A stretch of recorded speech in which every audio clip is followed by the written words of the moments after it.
Perkenalkan, nama saya Joshua William Sitorus. Saya dari program studi Sistem Informasi Universitas Sari Mutiara. Di sini saya akan menjelaskan mengenai sistem pendukung keputusan dengan metode AHP. Yang menjadi latar belakangnya yaitu membangun sistem pendukung keputusan dengan AHP. Dalam dunia bisnis, pengambilan keputusan adalah hal yang paling penting. Metode AHP atau Analytical Hierarchy Process adalah sebuah sistem pendukung keputusan yang dibangun berdasarkan perhitungan matematis untuk membantu para pengambil keputusan dalam mengatasi berbagai permasalahan yang berhubungan dengan prioritas dan kriteria. Apa itu metode AHP? Metode AHP adalah sistem pendukung keputusan yang memungkinkan pemilik bisnis untuk membuat keputusan dengan lebih efektif dan efisien. AHP bekerja berdasarkan ranking dan pembobotan terhadap kriteria yang ada pada suatu keputusan untuk menentukan pilihan yang terbaik. Apa saja langkah-langkah dalam penggunaan AHP? Yang pertama, yaitu menentukan kepentingan. Kriteria diurutkan sesuai dengan tingkat kepentingannya terhadap masalah yang dihadapi. Yang kedua, analisis pairwise. Evaluasi semua alternatif dari semua kriteria dan memberikan rating berdasarkan skala prioritas. Yang ketiga, menghitung hasil. Perhitungan dilakukan untuk menentukan nilai bobot kriteria dan prioritas alternatif. Penerapan AHP dalam pengambilan keputusan. Dalam proses pengambilan keputusan, AHP dapat digunakan pada setiap situasi yang melibatkan masalah dengan banyak kriteria atau alternatif untuk membantu dalam menentukan keputusan terbaik, seperti penilaian karyawan, pemilihan produk, pemilihan lokasi, dan pemilihan supplier terbaik. Apa saja sih keuntungan dan kelemahan metode AHP? Keuntungan yang pertama yaitu memudahkan dalam mengatasi masalah pengambilan keputusan kompleks. Kedua, dapat melibatkan lebih banyak kriteria atau alternatif dari permasalahan yang dihadapi. Yang ketiga, kecenderungan mengambil keputusan untuk memilih berdasarkan preferensi pribadi. Kelemahannya yaitu yang pertama, sangat sensitif terhadap masalah konsistensi. Dua, pemilik bisnis perlu memahami ketidakpastian dalam pengukuran. Dan yang ketiga, dalam beberapa kasus keputusan berdasarkan AHP bisa jadi tidak sesuai dengan ekspektasi. Nah, lalu kita lanjut ke contoh studi kasus penerapan metode AHP yang tujuan analisisnya menentukan pilihan mobil baru yang mempunyai kriteria style, kehandalan, dan konsumsi bahan bakar. Style 3 kali lebih penting dari konsumsi bahan bakar, kehandalan 4 kali lebih penting dari konsumsi bahan bakar, kehandalan 2 kali lebih penting dari style. Alternatifnya yaitu Alphard, Rolls-Royce, Ferrari, dan BMW. Yang pertama dilakukan yaitu mengkuadratkan matrik berpasangan yang sesuai dengan kriteria tadi. Lalu dikalikan dengan kriteria yang tadi, maka didapatkan hasilnya 2,99, 1,75, 8, 5,32, 3, 14, 1,16, 0,665, 2,9. Hasil ini didapat dari 1 kali 1 tambah 0,5 kali 2 tambah 3 kali 0,33 sama dengan 2,99. Yang kedua, yaitu menghitung eigenvektor pertama. Eigenvektor pertama ini didapat dari hasil matriks berpasangan tadi, lalu ditambahkan pada baris pertama, kedua, dan ketiga, maka dapatlah hasilnya 12,74, 22,32, 4,815. Lalu ini dijumlahkan yaitu menjadi 39,875 totalnya. Lalu hasil yang dikalikan dengan matrik berpasangan tadi dibagi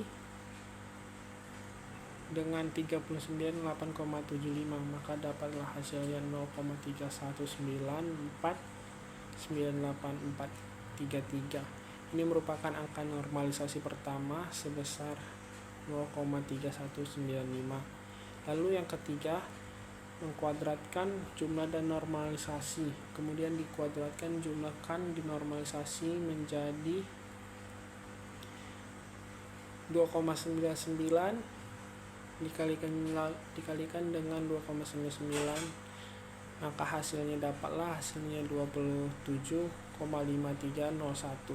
Hasil ini didapat dari 2,99 kali 2,99, 1,75 dikali 5,32, 8 dikali 1,16. Lalu hasil ini dipindahkan lagi ke sini, ditambahkan menjadi 115,6726. Hasil yang 115,6726 ini didapat dari 21,5301 ditambah 15,8025 ditambah 72,34. Ini merupakan pertambahan secara baris pertama, kedua, dan ketiga. Lalu hasil pertambahan ini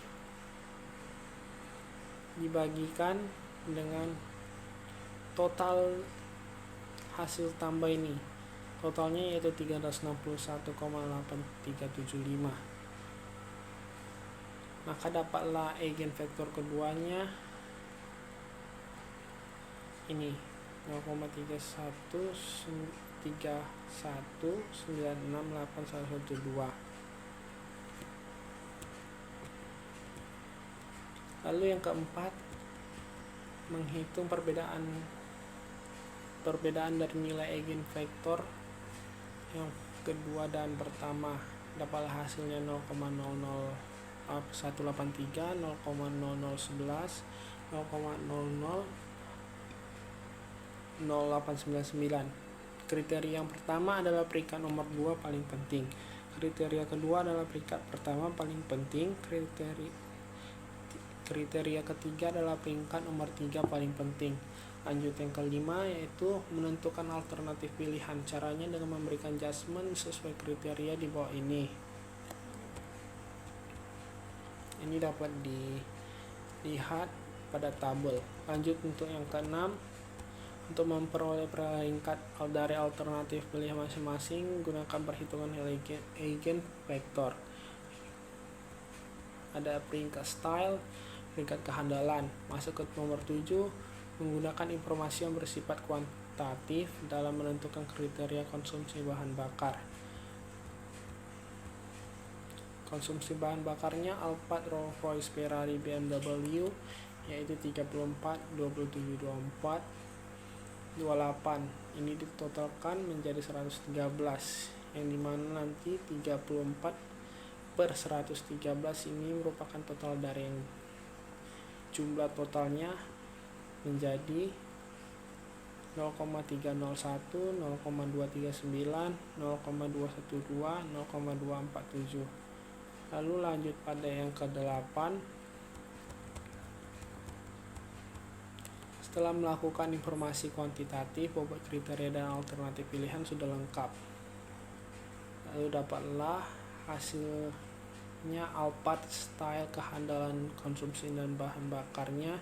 Stylenya 0,196, kehandalan 0,379, konsumsi bahan bakar.